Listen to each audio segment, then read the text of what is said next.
नमस्कार, सुस्वागतम, वेलकम, अभिनंदन। मैं हूँ आपके साथ आपकी अपनी होस्ट दोस्त डॉक्टर वाय राखी। आपका स्वागत अभिनंदन करती हूँ आपके, मेरे और माता रानी के इस खूबसूरत से प्यारे से यूट्यूब चैनल पर।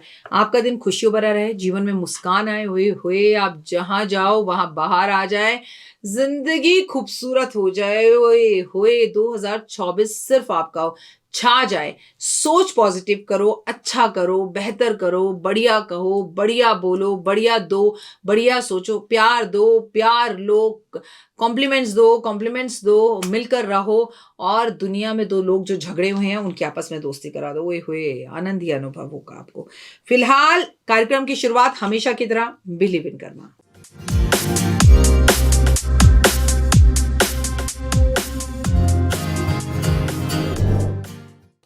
कैसा है मेरा ये संसार, मेरे संसार का स्वागत है और जिंदगी में खुशियां बनी रहें। जितने भी बड़े बुजुर्ग इस कार्यक्रम को देख रहे हैं उन्हें मैं चरण स्पर्श करती हूँ। जो मेरे हम उम्र हैं उन्हें मैं बाय बाय हेलो करती हूँ, स्वागत करती हूँ। लेकिन शैतान बच्चों के तो सिर्फ मैं कान मरोड़ती हूँ, इतना मारूंगी ना।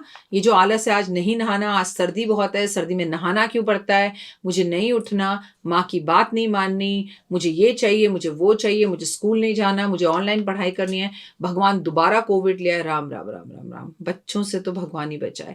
फिर आपको डांटने का मन भी इसलिए नहीं करता क्योंकि आप हो तो बच्चे ही ना, बच्चों जैसी बात ही करोगे। बचपना ही है कि मतलब स्कूल ना जाना पड़े इसलिए कोविड आ जाए। भैया स्कूल नहीं जाना, तुम्हें मत जाओ, लेकिन प्लीज कोविड मत बुलाओ।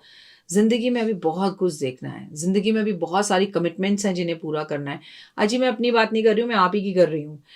आपको लाइफ में अभी कुछ अचीव ही नहीं हुआ है, जहां पर खड़े हो वहां से ऊपर देखो, अभी बहुत कुछ अचीव करना है।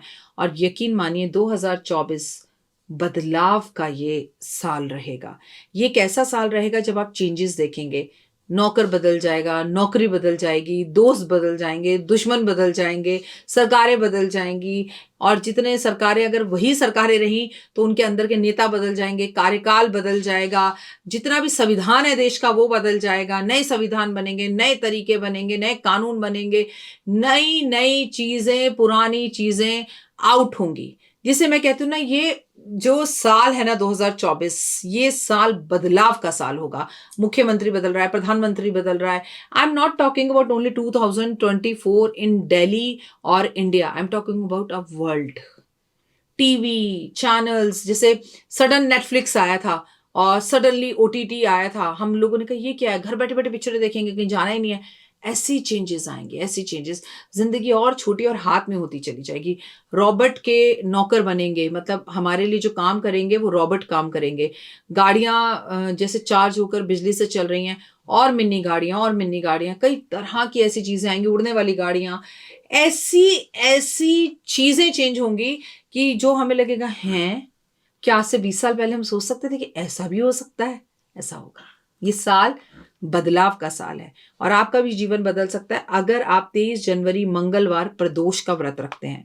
अगर आप 23 जनवरी मंगलवार प्रदोष है, आप व्रत बिल्कुल भी मत रखिए, इसे भूम प्रदोष कहा जाता है। व्रत नहीं रखना मत रखो, लेकिन प्रदोष की तिथि जो है वो महादेव को समर्पित है।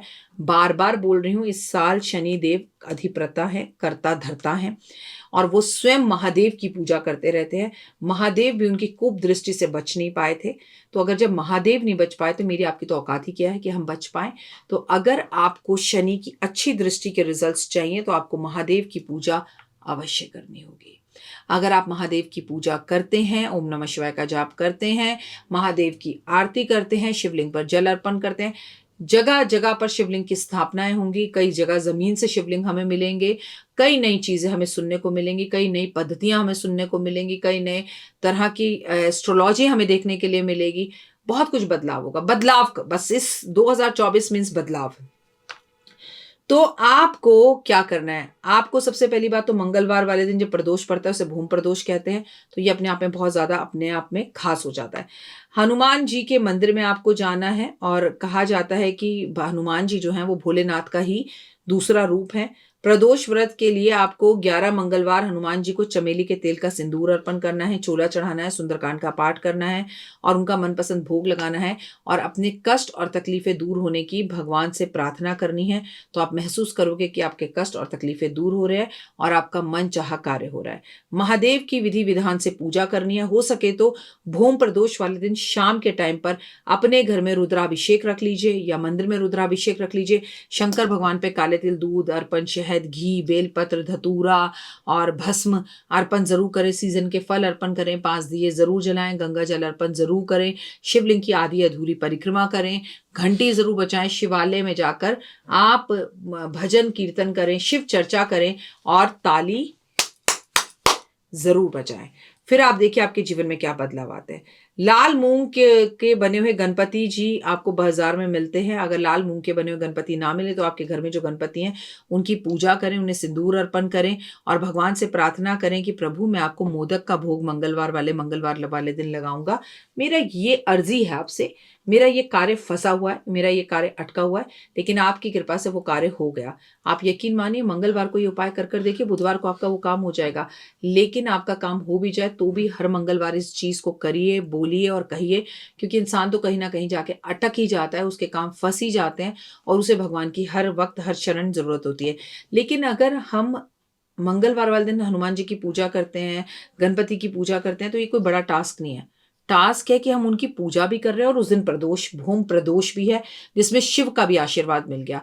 और फिर हम बात कर रहे हैं 2024 की और कब की बात कर रहे हैं, 23 जनवरी की। तो इतने सारे सहयोग अगर आपस में मिल रहे हो तो हमें पूजा का आनंद अवश्य उठाना चाहिए।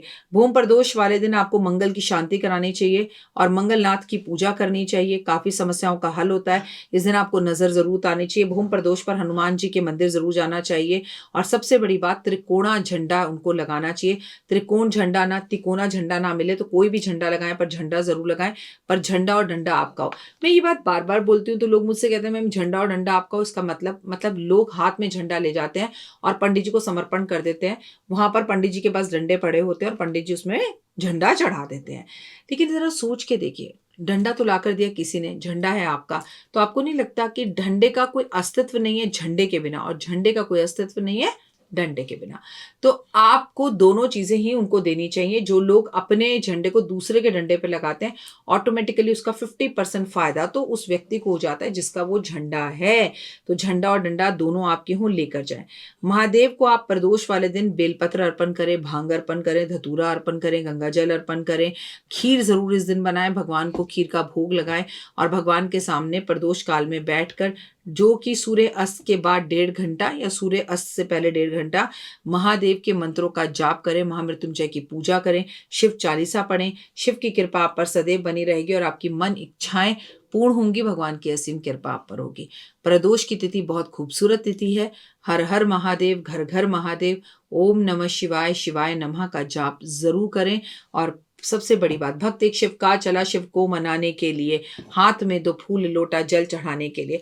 वो तो वो प्रभु हैं तो 2 फूल जो है 2 फूल से आप प्रसन्न हो जाते हैं, आपके ऊपर अपनी असीम कृपा कर देते हैं और आपको लाइफ में 100 आउट ऑफ 100 सक्सेस देते हैं। अगर आप मेरे परिवार का अभी अभी हिस्सा बने हैं तो आपका स्वागत है। प्लीज़ आप मुझे लाइक, सब्सक्राइब, शेयर कीजिए, बेल का बटन दबाइए ताकि मेरी वीडियोस आपको मिलें और आपका मेरे संसार में स्वागत है। लेकिन अगर आप मेरे संसार का हिस्सा पहले से हैं, 7 साल से, 5 साल से, 6 साल से, तो वीडियो को लाइक, सब्सक्राइब, शेयर कीजिए। फिलहाल दीजिए इजाजत। नमस्कार, जय माता दी।